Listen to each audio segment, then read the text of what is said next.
শুনছিলেন essential home care সংবাদ শিরোনাম, এবার বিস্তারিত। যুক্তরাষ্ট্রের নবনির্বাচিত প্রেসিডেন্ট ডোনাল্ড ট্রাম্প তার মন্ত্রিসভা গঠনের কাজ সম্পন্ন করেছেন। গতকাল শনিবার ব্রুক রলিন্সকে কৃষিমন্ত্রী হিসেবে মনোনীত করার মাধ্যমে 15 সদস্যের পূর্ণাঙ্গ মন্ত্রিসভা ঘোষণা করা হয়েছে।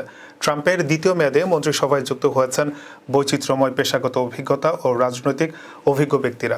তবে সিনেটের অনুমোদন পেলে তবেই এই নিয়োগ কার্যকর হবে। ট্রাম্পের মন্ত্রিসভায় পররাষ্ট্রমন্ত্রী হিসেবে মনোনীত হয়েছেন ফ্লোরিডার সিনেটর মার্কো রুবিও। অর্থমন্ত্রীর দায়িত্বে থাকবেন স্কট বেসেন। প্রতিরক্ষা মন্ত্রী হবেন পিট হেগসেথ।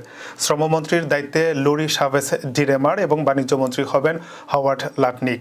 পাম Bondi attorney general Robert F Kennedy junior স্বাস্থ্যমন্ত্রী এবং ডগ বারগাম স্বরাষ্ট্রমন্ত্রীর দায়িত্বে থাকবেন।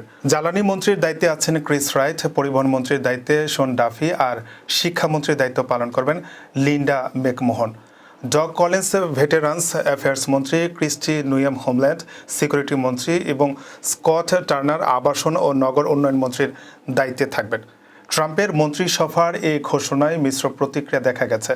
সমর্থকেরা তার নির্বাচিত দলকে কর্মদক্ষ ও অভিজ্ঞ বলে প্রশংসা করছেন। অন্যদিকে সমালোচকেরা এই মন্ত্রিসভার সদস্যদের মধ্যে কিছু বিতর্কিত চরিত্র থাকার বিষয়টি নিয়ে প্রশ্ন তুলেছেন।